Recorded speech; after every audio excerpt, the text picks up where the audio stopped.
You're watching Dallas Mavericks Today. I am your host, Harrison Graham. Hit that subscribe button, youtube.com/MavsTV. More subs equals more videos. Lots of stuff to get into. Trade deadline exactly 1 month away. So, hey, naturally, we got to start with some trade buzz, right?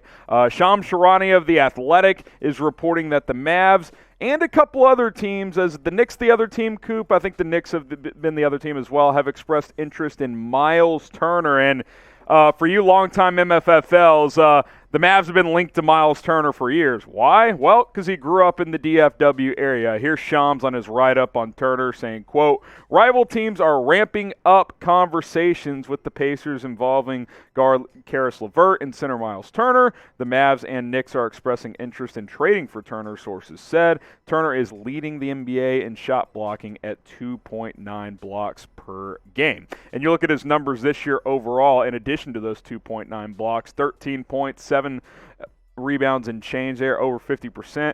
Respectable three-point shooter, has been able to kind of add that to his game in recent years as well. And like I mentioned, we know Myles Turner is a local native here, and I think he would embrace the idea of coming home to play for the Dallas Mavericks. I think Myles Turner in Dallas makes a lot of sense from that standpoint. I think splitting him up with Domantas Sabonis from an Indiana standpoint makes a lot of sense as well, because playing two bigs a lot of the time like that can be a little bit tricky, although if he came here, it'd probably be a similar situation next to Kristaps Porzingis. But I think he would have a clear role where he's the rim protector on defense, and then he's kind of a secondary scorer on offense. I've always liked Turner's game. This is already an excellent defensive team. If you add an anchor like Turner who can swat shots away at the rim, that would make this defensive unit maybe the best in the NBA. I cooked up a trade idea because obviously Myles Turner making $19 million a year, got a salary cap, match that, and also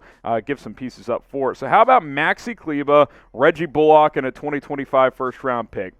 Maybe it sounds like a little bit. I don't value that first-round pick that much. In NBA circles, first-round picks that are more than 2 drafts away aren't that valuable. And plus, if things go well, you're talking about a late first-round pick anyway. Maxi Kleber would be tough to let go, but Turner's an upgrade there. And let's be honest, while Reggie Bullock's played a little bit better, it's not like he's been lighting it up either. I think this is about what you'd be looking at if you are the Dallas Mavericks for a trade, and I think for a player that could certainly help you in the second half of the season. So, would you trade Myles Turner? Get your votes in down in the comments. Type T for trade, type P for pass. I want to know from you guys on this one. I'm very interested to see if the Mavs are active at the NBA trade deadline. I think Myles Turner eventually will be a Mav. We'll see if it happens this year. Like I said at the top of the video, more subscribers equals more videos. Producer Jeff Cooperstein, you may have heard of the name. He went to the boss and was like, hey, I want to wrap up our Mavs coverage. And they're like, hey, get us more subs. We'll be able to do some more videos. So that's the goal.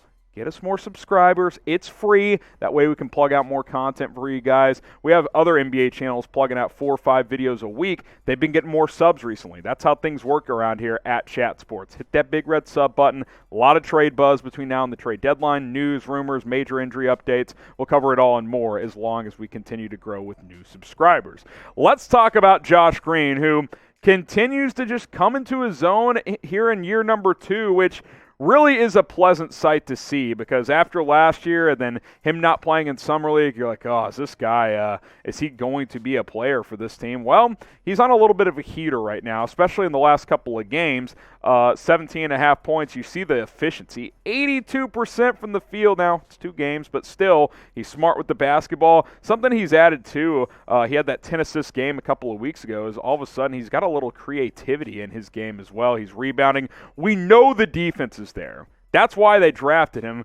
Shout out Poker Bob for drafting Josh Green. I'll still never give him for passing on Desmond Bane. But in all seriousness, if the offensive game starts to come around, that's a big deal. They need Green to become a good player. Like, that's just how this goes, because when you draft guys in the first round, and you have high-paid players like LUKA, Kristaps Porzingis, you need these type of players to produce and fill out your rotation while on rookie contracts, and Green is starting to do that. He's a legitimate rotation player at this point. Now, is he a starter? Is he a star? No, but is he a guy that should get 20, 25 minutes a game? I think currently, yes, that is the answer to that question. And outside of LUKA and BRUNSON, and I'll say the last 10-plus years, this team is not drafted well. Before that, I would say Jay Crowder is probably the best draft pick they've had. And by the time he was starting to become a good player, they shipped him out in the Rajon Rondo trade, which, look, on paper at the time, made sense, but we all know how that worked out. Outside of the LUKA Brunson draft, though, this team has missed on a lot of players. Dennis Smith Jr. didn't work out. Josh Green, I still think there were better options, but look, you can't be worried and focused about, what if we drafted Sadiq Bey? What if we drafted Desmond Bane? That's over with. Like, you've got Josh Green. Focus on the positive. He's playing better, and that is a good thing. And what's interesting, I mentioned the trade deadline. Now that he's starting to produce, let's say he keeps up this level of play, maybe not 18 points a game, but let's say 10, 12, 13 points a game, 45 to 50% from the field with his good defense. That all of a sudden gives you more flexibility with your roster. You could consider trading a guy like Dorian Finney-Smith if you got a hell of an offer. I don't want to trade DFS, but if he helps you get a legitimate piece, then that's interesting. You could trade a guy like Maxi Kleber because Josh Green is a guy that is starting to play better. So it's interesting. It's nice to see because through a year and change, Josh Green was just looking like a dude that's going to sit on the end of the bench throughout his rookie contract, but he's finally starting to come into his own. Hopefully he can really continue to play well leading up to the NBA All-Star break. Will Josh Green become a starter for the Dallas Mavericks? Type Y for yes. Type N for no. I won't put him there yet, but look, if he had to start in a pinch due to a COVID outbreak or whatever, I'd be okay with that because he's starting to take advantage of the minutes he is getting. Ideally, maybe by next year he's a starter for this team. Y for yes, N for no. Let us know what you guys think. All right, Josh Green's been hot. So have the Mavs. 6 wins in a row for Dallas, capitalized by an impressive win against the Bulls there on Sunday night. It was a road win too, correct? Up there, or no, it was at home at the AAC. But still, 6 wins in a row in dominant fashion. Won that game by double digits, 113-99. Really playing some good basketball right now. Mark Followell, the TV voice of the Mavs, had this interesting note. 113-99 win for the Mavs over the East-leading Chicago Bulls. Not only does Dallas end the Bulls' 9-game streak, but they extend their own to 6, a first since late March, early April 2016. 6 years, guys, since a 6-game winning streak. Mavs are limiting opponents to 93 points per game in their last 7 games. You've got that going for you. And then also talked about some individual performances. LUKA, 22, 14, and 14. By the way, LUKA's been dishing dimes, like 10-plus per game for several games now. Josh Green, a career high that we just talked about, 18 points. Kleber hit 6 threes.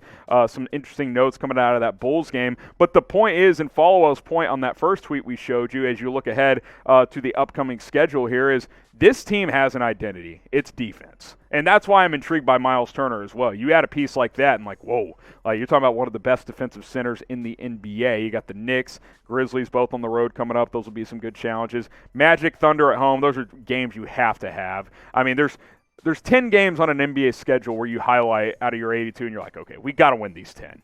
And those two, I would say, qualify for those. Home games against bottom feeders, got to win those. Raptors at home, not quite a must win, but that's a game you should win as well. Got a chance to stack some wins here. At Memphis will be a fun and entertaining game. By the way, ever since Desmond Bane called out the Mavs for drafting Josh Green over him, Josh Green's played well. So, hey, I think we owe D. Bane some kudos there because it woke Josh Green up. But listen, Mavs, they're starting to play well. They're turning a corner, 6 straight wins, but they need to keep it going with that schedule I mentioned. You got to win 3. I think 4, though. You can win 4 out of 5 there. 3 of those at home. Those 3 home games you'll be favored in. If you can split the 2 roadies with Memphis and the Knicks, win the other 3, that'd be nice. You get 4 out of 5 there, and then all of a sudden, you're more than a handful of games above 500 as you progress into the latter part of January. So good stuff right now for the Mavs. Good basketball. We mentioned the defense is elite. Offense turning a corner, too. It's starting to come together, and KP's not even back yet, still on the COVID list.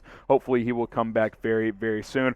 I clearly am fired up about this winning streak. Producer Coop is as well, because whatever we were watching in early mid-December, it wasn't it. This is, though. Type me if you're fired up about the winning streak, and hopefully it continues. Thanks for you guys for tuning in to today's show. Again, I don't want to be the guy that sounds like, oh, you stop telling us to sub every 2 seconds. You know what though? I want to do more content for you guys. So subscribe so we can do more content. And then as we get more subs, we don't have to ask you guys to do it as much because you guys are already doing it. Hit that big red button. I greatly appreciate it. We'll see you soon here on Dallas Mavericks Today.